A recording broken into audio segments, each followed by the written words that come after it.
Joining me now, Republican South Carolina Senator Lindsey Graham.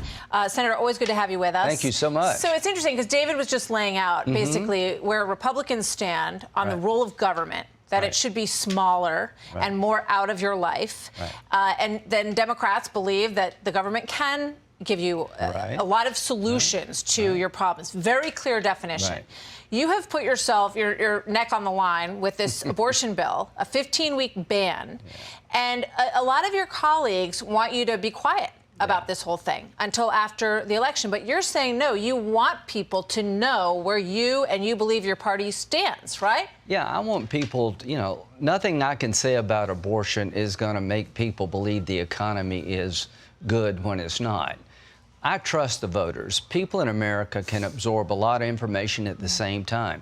What most people don't know about the Democratic Party when it comes to abortion is that about 5 months ago, they had a vote in the Capitol right behind you that would change every law in the nation, allow abortion on demand up to the moment of birth as a national standard, wiping out all state laws, to make you like China, which allows abortion on demand up to the moment of birth, in North Korea.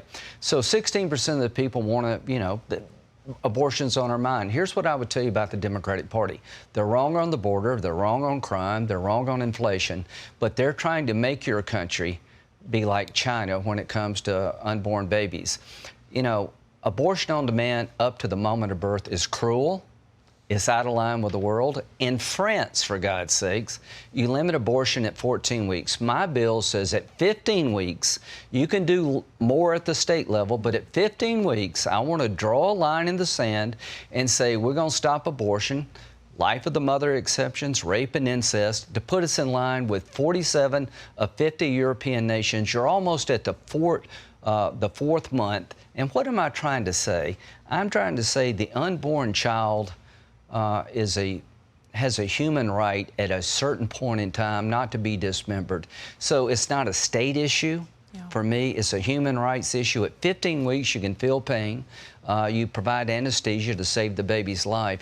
I can only imagine what kind of death it must be to be dismembered after that. And the public's with me. 70% of the people would like to have limits on late-term abortion. I mean, even when you look at the sort of battle lines over this, 15 weeks is very moderate.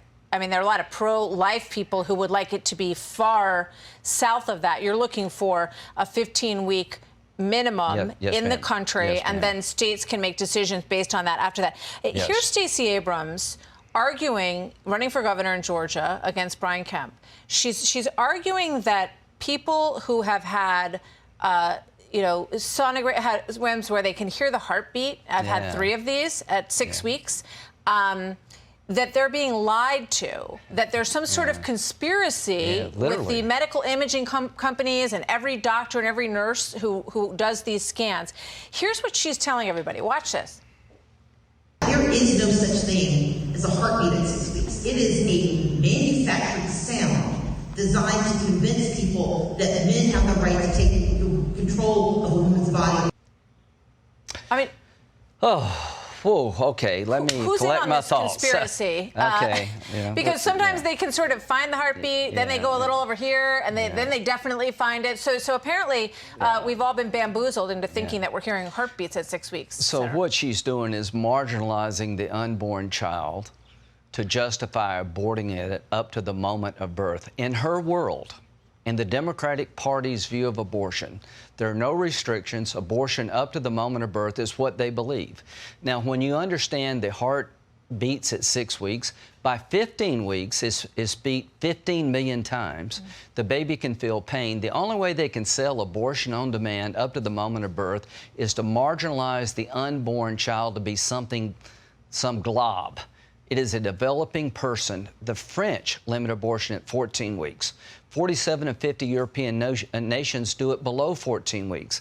So what I'm trying to say is if you're pro-life, you need to be pro-life even in an election year. Some of my colleagues who are great pro-life leaders need to speak up. John Thune came on for my bill today. We're with the American people. We're on the right side of this issue. So you think those in your party who want you to be quiet, wait till after the election, they're not happy with you that you brought this up at this point, what would you say to them? You're naive.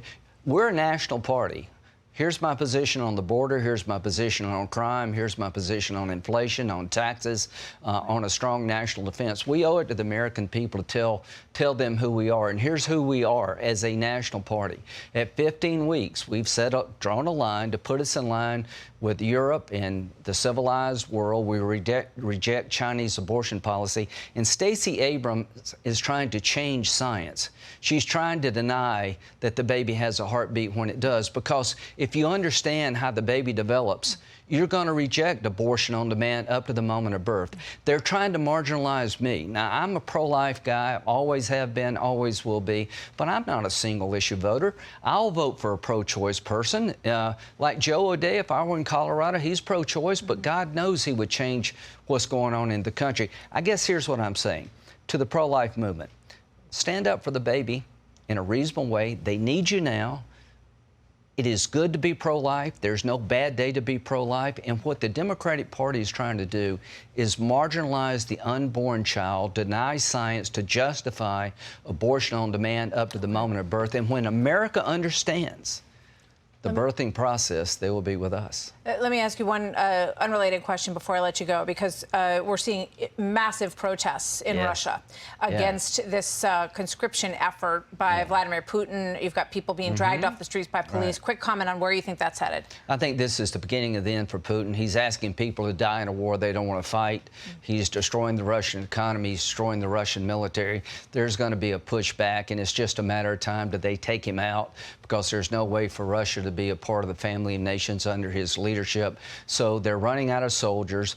300,000 people are going to be drafted against their will. The Ukrainians are doing a hell of a job. Putin's days are numbered here if we just stick with Ukraine. Thank you, Senator. Always good to see you. Thanks for coming in today. Thanks good to have you on set. Hi, everyone. I'm Brian Kilmeade. I want you to do me a favor. I want you to click to subscribe to the Fox News YouTube page. This is the only way that I know for sure that you're not going to miss any great commentary, any great news bites, any great interviews coming your way on Fox. You can get it all here on YouTube. So subscribe right now.